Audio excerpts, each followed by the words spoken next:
pagkamatay ng karakter ni Shuvi Etrata na si Tonette sa The Master Cutter, umani ng iba't ibang reaksyon mula sa viewers ng GMA Prime series. Marami ang nagulat, nalungkot at nasaktan sa hindi inaasahang plot twist. Sana lang po ay patuloy niyo pong subaybayan. Sorry po kung nasaktan namin kayo and if tonight's journey has to end like that. Pero may mga napapanood nga din akong mga kapuso natin na necessary din yung pagkamatay ni Tonette para ma-open pa ang mga character arcs ng iba't ibang dimension ng mga character ng The Master Cutter. Maging si Shuvi nalungkot din dahil napamahal na raw sa kanya ang pagganap bilang Tonette. Pero kung may namaalam, mayroon daw bagong darating.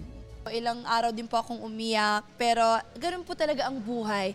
May nawawala, may bumabalik, may darating na bago. Di natin alam kung sinong darating, pero abangan nyo.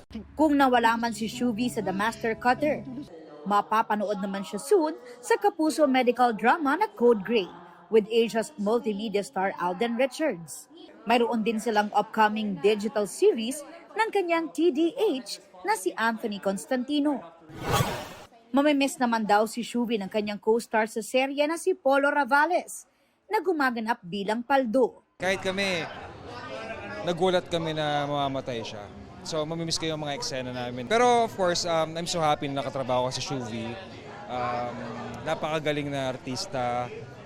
Napakabait, napaka-humble. And ang latest episode ng The Master Cutter, umani rin ang mataas na ratings. Kaya masaya raw ang lahat ng bumubuo sa serye sa patuloy na suporta ng mga kapuso viewers.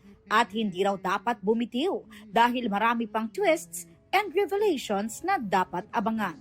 we are so proud and happy na, na mataas yung rating namin. And super sarap kasi talagang pinaghirapan ng buong production yan eh.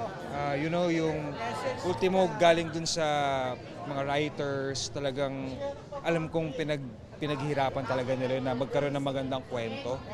And of course, production and si Dong, si Dong kasi nakatutok talaga sa storya yan eh. Aubrey Carampel, updated showbiz happenings.